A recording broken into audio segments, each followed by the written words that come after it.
नारद संचार आर्थिक समाचार के इस ताज़ा अंक में हमारे दर्शकों का स्वागत है। आज 30 सितंबर 2022 है। आज हम बात करेंगे रिजर्व बैंक की मौद्रिक नीति समीक्षा की। रिजर्व बैंक की मौद्रिक नीति समिति की 28, 29, 30 सितंबर को बैठक हुई और उसके बाद रिजर्व बैंक के गवर्नर शक्तिकांत दास ने इस बैठक में लिए गए फैसलों के बारे में जानकारी दी। मौद्रिक नीति समिति यानी MPC जिसे कहते हैं, उसकी बैठक में जो रेपो दर है उसे एक बार फिर से आधा प्रतिशत बढ़ाकर 5.9% कर दिया गया है। रेपो दर ये मूल दर होती है, ऐसी दर जिस पर जो तमाम दूसरे बैंक हैं वो रिजर्व बैंक से अपनी फौरी ज़रूरत के लिए ज़्यादा से ज़्यादा एक रात के लिए पैसा लेते हैं और उस पैसे का उपयोग करते हैं, उस पर ये ब्याज देते हैं। तो ये एक तरह की आधार दर है, इसके ऊपर सारी दरें बनती हैं और इसका सीधा सा मतलब हुआ कि जो कर्ज है, बैंकों से जो कर्ज है वो अब और महंगा हो जाएगा। आपको आवास ऋण लेना है, कार के लिए कर्ज लेना है, अपनी व्यक्तिगत ज़रूरत के लिए कर्ज लेना है, ये रेपो दर में वृद्धि के बाद ये सभी कर्ज महंगे हो जाएंगे। दरअसल रिजर्व बैंक जो महंगाई का स्तर है उसको कम करने के लिए, उसको नियंत्रित करने के लिए और जो विदेशों में जो विकसित देशों के बैंक है वहाँ जो वृद्धि हो रही है उसका मुकाबला करने के लिए ब्याज दर में वृद्धि कर रहा है। और ये लगातार पिछले अप्रैल मई के बाद से वृद्धि की जा रही है। लगातार चौथी बार जो है रेपो दर में वृद्धि की गई है। अब तक 1.90% जो है दर बढ़ाई जा चुकी है, यानी 4% से बढ़कर 5.90% तक पहुंच गई है। जो 4 बार में जो आधा प्रतिशत और 0.4% की वृद्धि की गई है, तो कुल वृद्धि हो गई है 1.90% और रेपो दर पहुंच गई है 5.90% पर। और इसके साथ ही जो स्थायी जमा सुविधा है, जो बैंकों में अतिरिक्त नकदी होती है, उसको अगर रिजर्व बैंक लेना चाहता है तो उसको SDF स्थायी जमा सुविधा के तहत रिजर्व बैंक के पास रखा जाता है, वो भी बढ़कर 5.65% हो गई है। और सीमांत स्थायी सुविधा यानी बैंक दर, जिस दर पर बैंक जो है रिजर्व बैंक से कर्ज लेते हैं, उसको बढ़ाकर 6.15% कर दिया गया है। तो कुल मिलाकर जो है कर्ज महंगा होने का क्रम अभी भी बना हुआ है। और इसके साथ ही रिजर्व बैंक ने चालू वित्त वर्ष जो 2022-23 जो चल रहा है, इसमें जो पहले 7.2% वृद्धि का अनुमान लगाया गया था उसको कम करके 7% कर दिया गया है। लेकिन जो महंगाई का अनुमान रखा गया था 6.7%, उसको ज्यों का त्यों बरकरार रखा गया। यानी महंगाई की दर अभी भी इस साल जो रिजर्व बैंक का एक दायरा तय किया हुआ है कि कम से कम 2 और ज़्यादा से ज़्यादा 6%, उससे भी ऊपर बनी रहेगी 6.7% पर। यह रिजर्व बैंक का अनुमान है। तो इससे ये भी अनुमान लगाया जा सकता है कि रिजर्व बैंक आने वाले समय भी ब्याज दरों में और वृद्धि कर सकता है। तो मैं आपको रिजर्व बैंक के गवर्नर ने इस बैठक के बाद जो अपना वक्तव्य दिया है, उन्होंने क्या कहा है, उसके कुछ अंश में आपको पढ़कर सुनाता हूँ। तो शक्तिकांत दास ने कहा, पिछले 2.5 वर्ष में दुनिया को 2 बड़े झटके लगे हैं। पहला झटका कोविड-19 महामारी का और दूसरा झटका यूक्रेन की लड़ाई का, यूक्रेन पर जो रूस ने हमला किया उसका।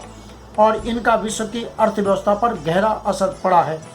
ये जैसे दुनिया के लिए ये 2 घटनाएं काफ़ी नहीं थी, जो कि अब जो है तीसरा एक झटका जो है दुनिया को लग रहा है। और वो झटका है आक्रामक मौद्रिक नीति के कदम का। और ख़ास तौर से जो विकसित देश हैं, अमेरिका, यूरोपियन यूनियन के जो तमाम देश हैं, ब्रिटेन, फ्रांस, जर्मनी, कनाडा, ये जो देश हैं, इनके जो केंद्रीय बैंक हैं वो आक्रामक मौद्रिक नीति अपना रहे हैं। और जो ये विकसित देश जो दुनिया के हैं उनमें बहुत ज़्यादा आक्रामकता दिख रही है। शक्तिकांत दास ने कहा कि इन देशों का यह कदम उनकी घरेलू बाध्यताओं की वजह से हो सकता है, यानी उनके यहाँ जो महंगाई है उसकी वजह से वो भी अपनी ब्याज दर बढ़ा रहे हैं।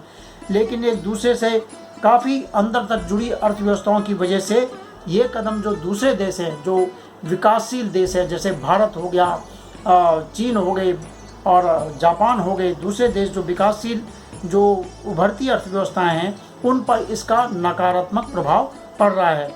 उन्होंने कहा कि हाल में बैंक दर में की गई तीव्र वृद्धि और भविष्य में भी और ऊंची वृद्धि किए जाने की जो मंशा जो विकसित देश के बैंक व्यक्त कर रहे हैं, उससे वित्तीय क्षेत्र में काफ़ी कसाव हो गया, काफ़ी खिंचाव हो गया है, भारी उठापटक हो रही है और जोखिम पूर्ण माहौल बन गया है।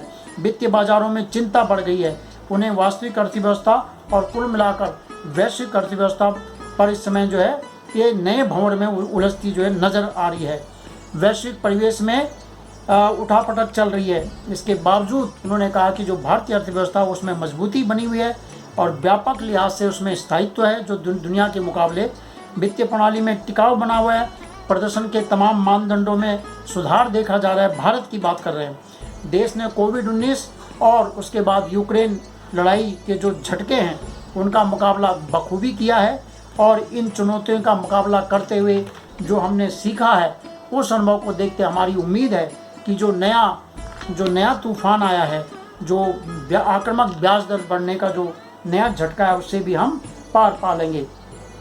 उन्होंने बताया कि मौजूदा आधार पर मौद्रिक नीति समिति यानी MPC के 6 में से 5 सदस्यों ने 6 सदस्य हैं उस मौद्रिक नीति समिति में जो ये विचार करके फैसला करते हैं, तो उनमें से 5 ने रिजर्व बैंक की नीतिगत रेपो में 0.5% वृद्धि करने का फैसला किया है और इस वृद्धि के बाद रेपो दर 5.9% पर पहुंच गई है और ये वृद्धि तुरंत प्रभाव से लागू हो गई है।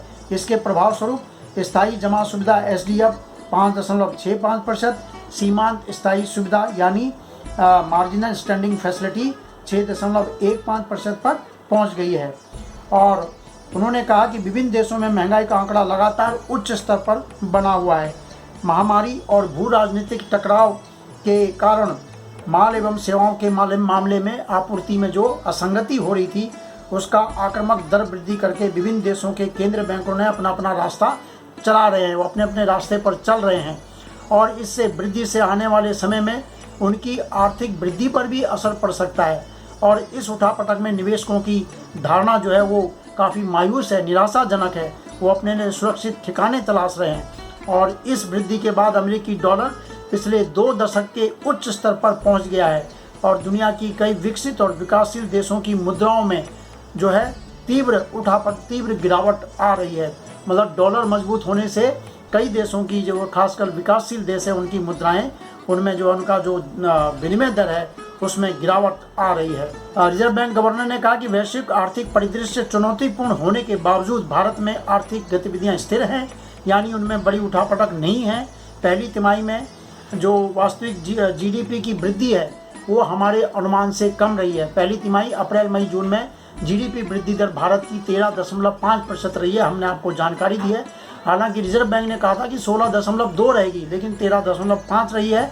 तो रिजर्व बैंक कहता है कि ये हमारे अनुमान से कम रही है लेकिन खरीफ की बुआई में देरी से आया सुधार, संतोषजनक जल के भंडार का स्तर जो देश में रिजर्वेयर हैं, वाटर रिजर्वेयर, क्षमता के इस्तेमाल में हो रहे सुधार और बैंकों से कर्ज के उठाव में जो तेजी है और सरकार का पूंजी व्यय जो तमाम सड़कों पे, पुलों पे, नहरों पे और एयरपोर्ट में जो सरकार खर्च कर रही है उसको देखते हुए 2022-23 की दूसरी छमाही में सकल मांग और उत्पादन को समर्थन मिलने की उम्मीद है। यानी रिजर्व बैंक कह रहा है कि देश में दूसरी छमाही में स्थिति जो आर्थिक गतिविधियां हैं वो बेहतर रहने की उम्मीद है। हाल में वैश्विक बाजार में कच्चा तेल सहित उपभोक्ता वस्तुओं के दाम में कुछ नरमी आई है और अगर ये बरकरार रहती है, आगे भी ये नरमी बनी रहती है तो उससे जो है हमें लागत का दबाव जो देश के इकोनॉमी में है वो कम हो सकता है। बहरहाल उपभोक्ता मूल्य आधारित मुद्रास्फीति ऊंची बनी हुई है। बड़े पैमाने पर आपूर्ति प्रतिकूल होने के झटकों के कारण और थोड़ा बहुत जो घरेलू मांग बढ़ी है उसकी वजह से भी जो है ये मुद्रास्फीति देश में ऊंची बनी हुई है और वैश्विक वित्तीय बाजारों का प्रभाव भी जो भारत में आ रहा है, क्योंकि विदेशों में महंगाई है तो यहाँ भी जो इम्पोर्ट हो रहा है वो महंगा हो रहा है और हमारी लागत बढ़ रही है, उससे भी जो महंगाई का स्तर ऊंचा है। ऊंची मुद्रास्फीति को देखते हुए MPC को जरूरी लगा कि मूल्य का दबाव और व्यापक बनने से रोकने के लिए और मुद्रास्फीति की जो धारणा है कि महंगाई है उसको नियंत्रित करने के लिए ये जो रेपो दर है उसमें 0.5% वृद्धि की गई है, इसलिए MPC ने ये फैसला लिया है। और इसके साथ ही उन्होंने कहा है कि हालांकि आने वाले समय में जो मैन्युफैक्चरिंग के इंडिकेशन है, विनिर्माण क्षेत्र में कल कारखानों में जो विस्तार का जो है वो अगस्त में बढ़ा है, 56.2 अंक रहा है। और जुलाई जो सर्विस क्षेत्र, सेवा क्षेत्र है, उसमें भी सुधार देखा जा रहा है। अगस्त 2022 में सेवा क्षेत्र का PMI जो है 57.2 अंक पर रहा है। 50 के ऊपर जो भी होता है, जितना भी बढ़ता है, उसको बेहतर माना जाता है।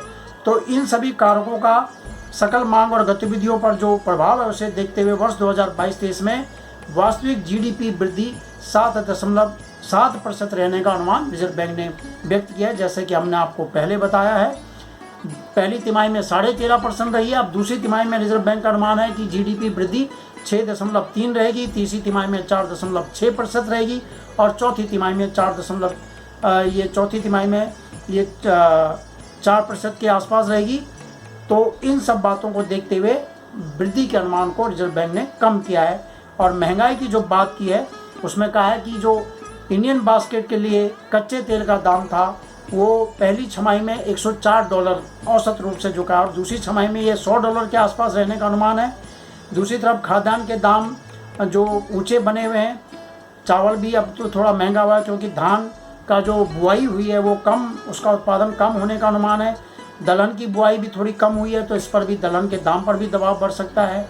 और वर्षा के कारण हाल में सब्जियों के दाम पर उसका प्रभाव दिखा है, सब्जियां महंगी हुई हैं। तो इन सब तमाम बातों को देखते हुए रिजर्व बैंक ने कहा कि महंगाई का जो अनुमान है वो 6.7% पर बरकरार रखा गया है। फिलहाल रिजर्व बैंक के गवर्नर हैं, उन्होंने कहा है कि विदेशी मुद्रा का हमारे पास पर्याप्त भंडार है और इसमें कोई परेशान होने की बात नहीं है, और ज़रूरी हुआ तो रिजर्व बैंक इस मामले में भी कदम उठाएगा। और रिजर्व बैंक ने आज जो पॉलिसी जारी की, उसके बाद बम्बई शेयर बाजार का सेंसेक्स 1016.96 अंक बढ़कर 57,426.92 अंक पर बंद हुआ है। कई दिनों बाद शेयर बाजार का सेंसेक्स चढ़ा है, हालांकि ये 60,000 तक पहुंच गया था, अभी 57,426 है। NSE निफ्टी 276.25 अंक बढ़कर 17,094 पर बंद हुआ है। और रुपये में भी बड़ा सुधार देखा गया है, रुपया 52 पैसे मजबूत होकर 81.34 रुपये प्रति डॉलर पर जोरदार सुधार के साथ बंद हुआ। रिजर्व बैंक ने और भी कदम उठाए हैं, उनकी जानकारी हम आपको अपने अगले वीडियो में देंगे। फिलहाल इतना ही। आप हमारे वीडियो को लाइक कीजिए, सब्सक्राइब कीजिए और आपका कोई सुझाव है तो उसे भी दीजिए। नमस्कार।